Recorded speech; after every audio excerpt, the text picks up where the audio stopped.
As I was listening to this Public Accounts Committee um, session of June 24th, 2025, there were two things that jumped out at me.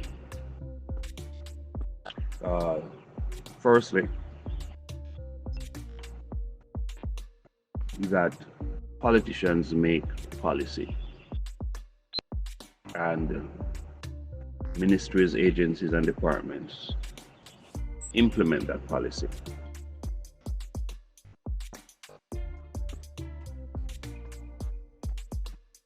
It also brought back to mind this whole business of this Pickersgill Committee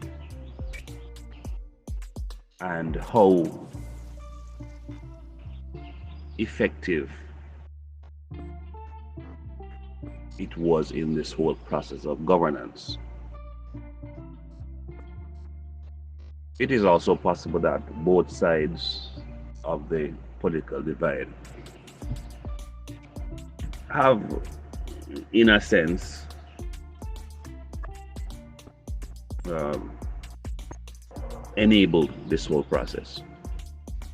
And let me explain what I mean. So, the politician is the politician, in this case, member of parliament, is a representative elected by the people to go and basically lobby on their behalf.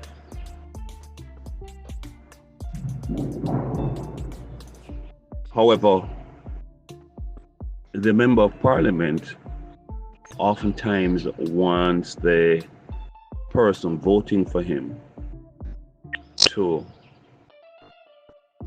be somewhat schizophrenic. Now, what I mean by that is when benefits are delivered, it is he, the MP. When benefits are not delivered, it is the ministry.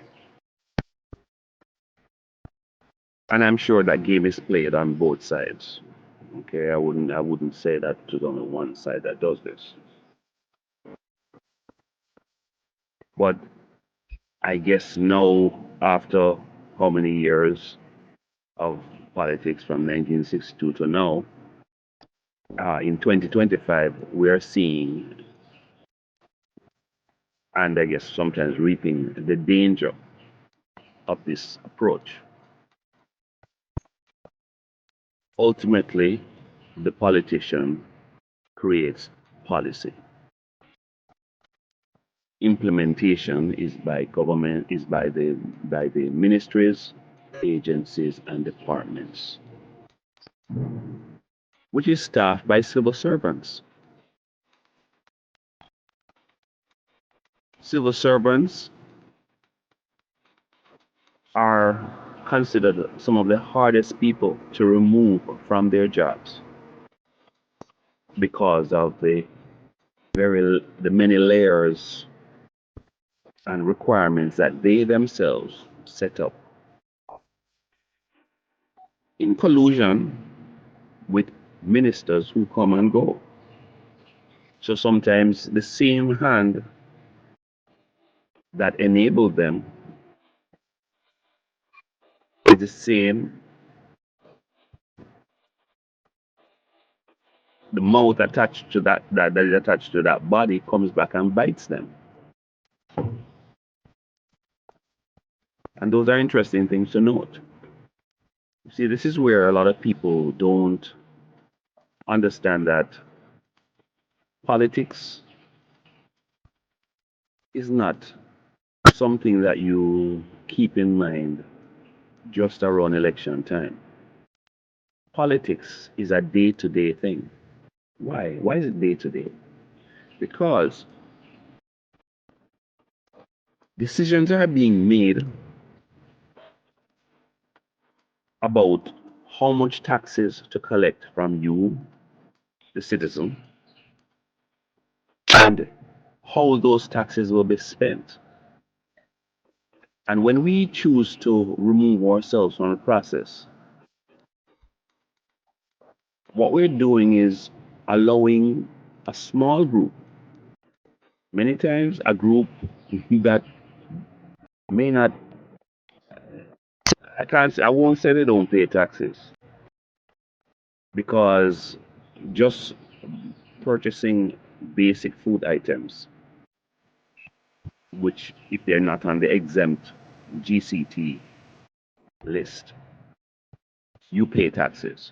So it is really wrong to say, you know, people, these people, these poor people don't pay taxes. No, they pay taxes.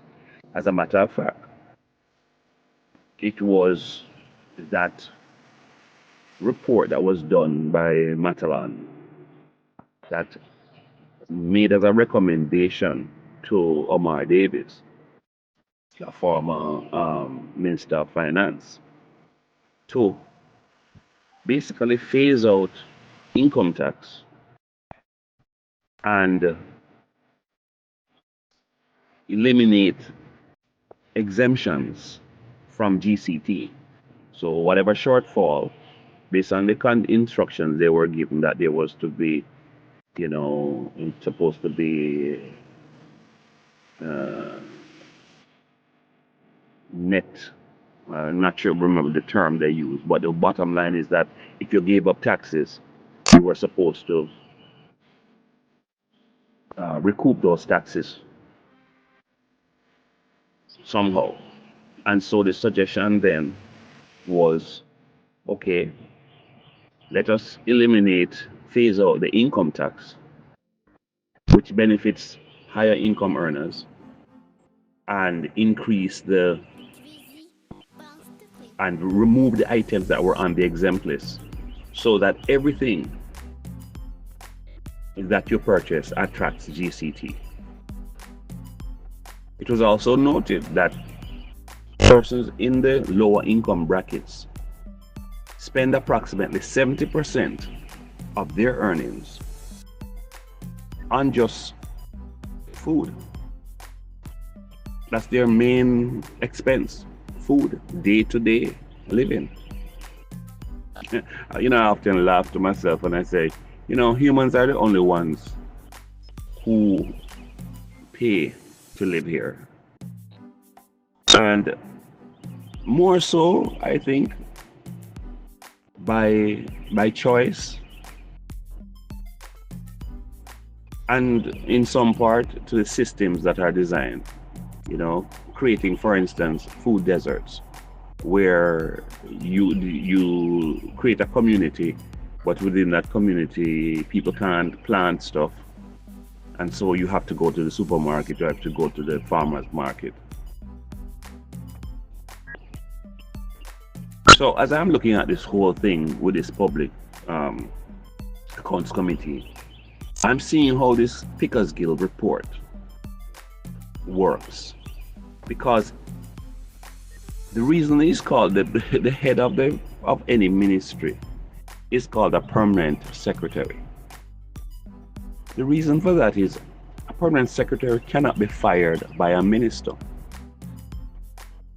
and so you can have them reassigned, but in essence, they will keep their substantive post as permanent secretary, even if they're not even assigned to a ministry. They'll still collect the salary, and unless you find a way in which they, in somewhere where they have broken the law, it's very, very hard to get rid of them. And then, of course, this permanent secretary, now consider this permanent secretary being having been one selected by a particular party. Let us go say someone selected by the Pickergill Committee, and you put them in charge. In the event that there's a change of government, and for whatever reason they no longer hold the post, they have the opportunity to sack the department with subordinates who are also vetted by the Pickersgill Committee. So, in effect,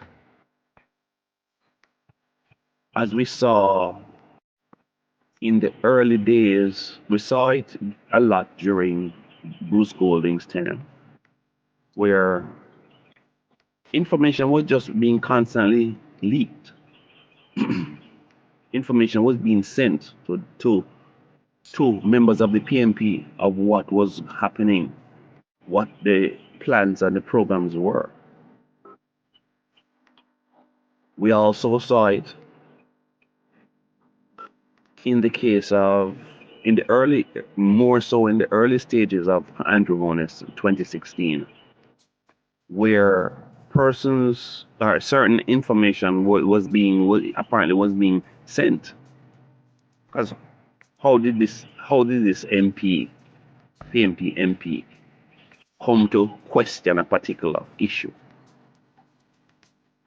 As a matter of fact, even questions and things that they would raise, it had to be somebody on the inside who was giving them this information, telling them where to look, what to question. And sometimes, because the person who sent in the information didn't know the full details, they just saw something. This was their way of constantly trying to tie up the government. One of the big differences with Andrew Holness was that he did not go fighting all of these little fires that the PMP would set. Because it goes back to the whole the thing with the Jamaican people. This 9-day wonder.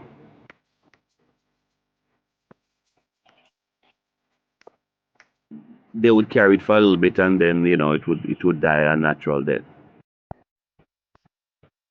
But by doing so, by ignoring these things, he kept the team focused on carrying out what was the mandate. The mandate was to reduce crime,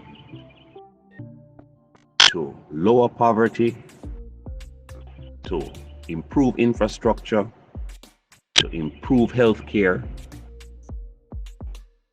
to grow the economy. That was the mandate. And in my opinion, they have successfully done all those things.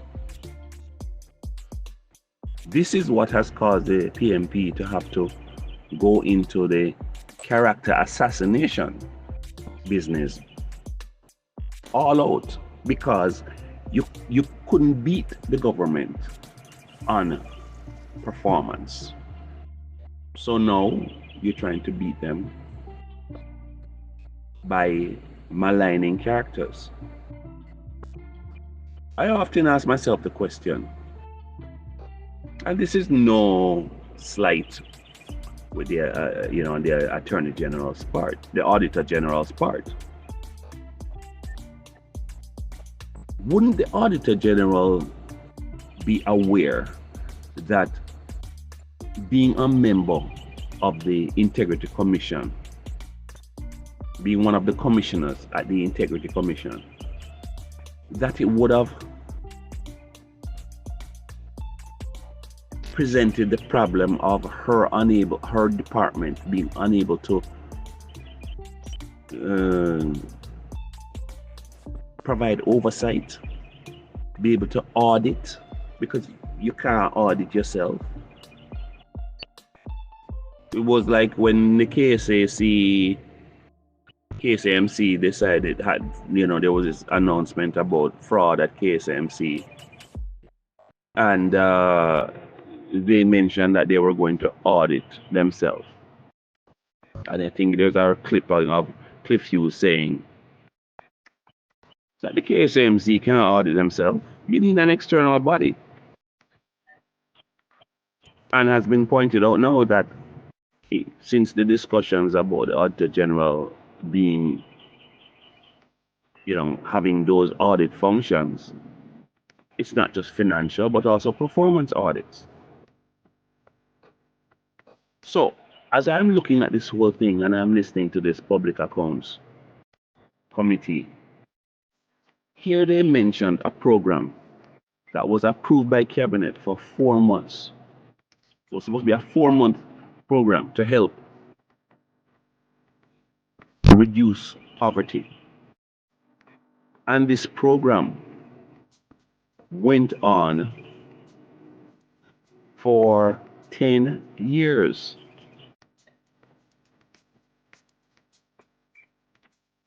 When the government changed, it is possible that the permanent secretary changed. And whoever was the new permanent secretary had to be brought up to speed as to what programs were being executed. Now, if you have your other Pickersgill Committee vetted subordinates in the department, because most times it's just the auditor, it's just the permanent secretary that you change. So now, what is happening? It's business as usual. See, I tell you, when you look at it, the brilliance of it. I mean, how Bobby Pickersgill, man. I understand why you have the title chairman for life.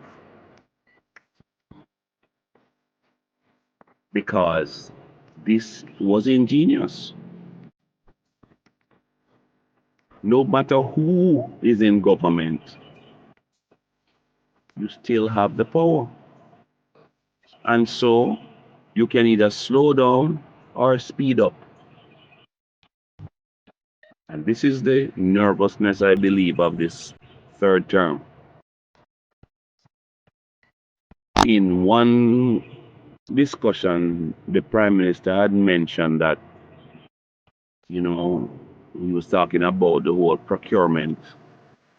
And he was saying, there was this thing where it seemed like there were people deliberately preventing things to move along at a pace to be effective.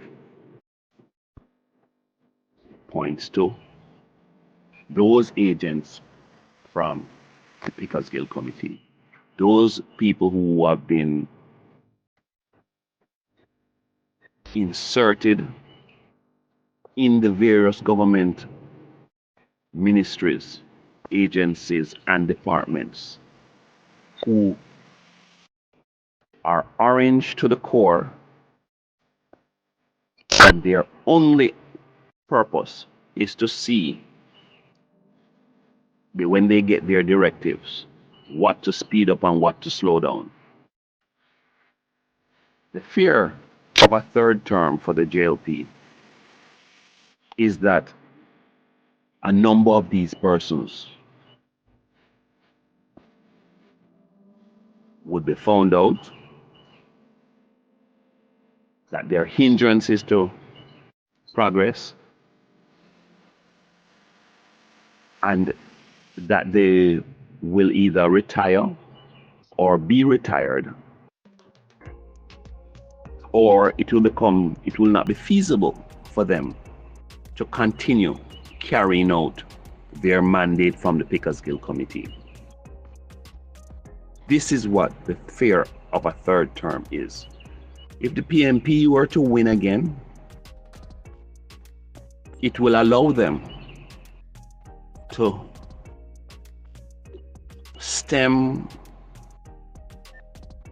put a halt to the exodus, and to put in place new agents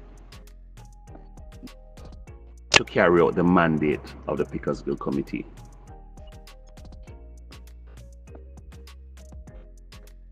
Politicians must be clear on what their job is. They create policy and they represent the people. Civil servants are Jamaicans. They are the machinery that carries out the policy. What we need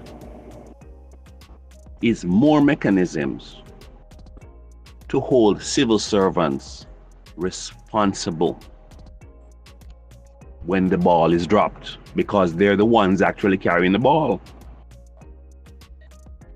The MP or the minister is simply the coach.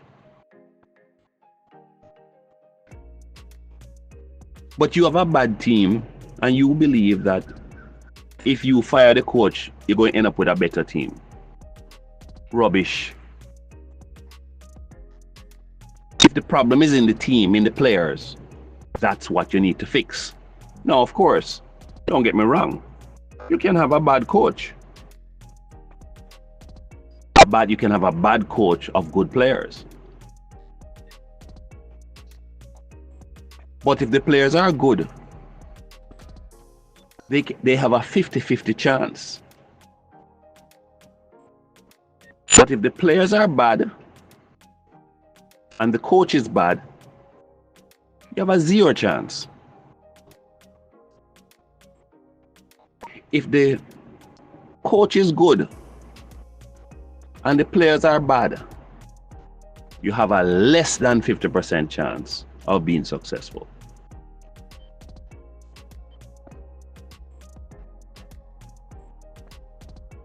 This is the reason why I spend the time to listen. I don't wait for it to come in the news, because the news is going to give me a 30 seconds, at maybe a minute at most, of what happened in the Public Accounts Committee. But when you tune in and you listen to the 1 hour and 41 minutes, you get a grasp. You hear all the responses. You hear the questions asked. This is what it means to be engaged in the politics. And why am I engaged? Because these people are making decisions that are going to affect me, my family, my friends, my children, and my grandchildren. So therefore, I need to listen. Every patriotic Jamaican needs to take the time to listen. We are in a digital age. Listening is easy now. We can pull up this information because it is out there. We have a public broadcasting system that records all sessions of Parliament, the Senate, the various committees when they meet. And we can listen to the discussion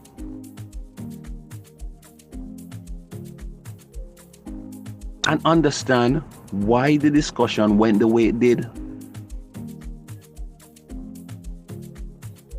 See who is doing what and who's not.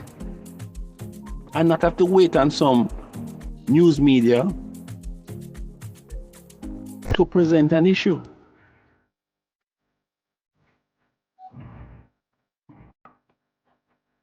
In life, we don't get results, good results, by simply going and doing the test. We get good results by preparing for the test and then doing the test. Sufficient preparation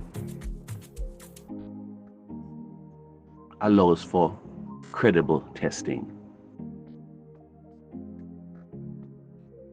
My people, we must be more engaged. Not just around election time. We must be engaged all the time, because these decisions being made affect our life all the time. As we consider this whole business of an election in 2025, do we have, the question to ask is, do we have a good team? Do we have a good coach?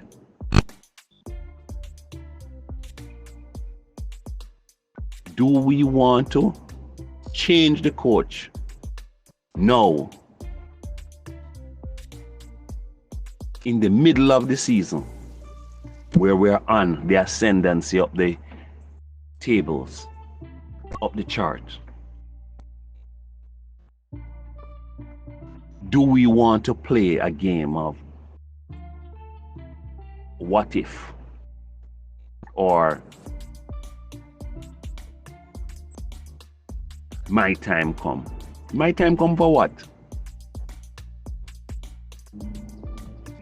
Crime is being reduced. Poverty is being reduced. Infrastructure are being dealt with.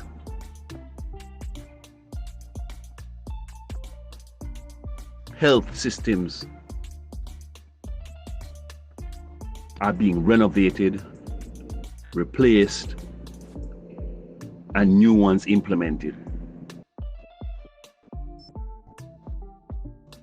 The country is exporting more. The country is growing. We have the lowest GDP, debt to GDP ratio. The people, external entities that rate a performance of a country are rating us as doing very well. We're the poster child for the IMF. Why would we change now? And especially change to a group that seems to have a mission of rolling back and cancelling everything that the present government has done? Why would we change to that? Is it that we want to go one step forward and two steps backward? That cannot be what we want. Let us not be so blinded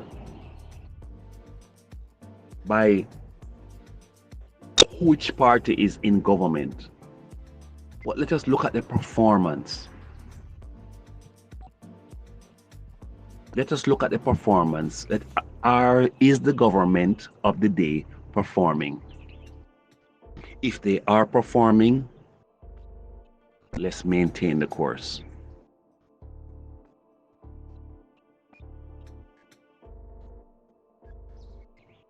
This is what is on my mind on this 25th day of June 2025.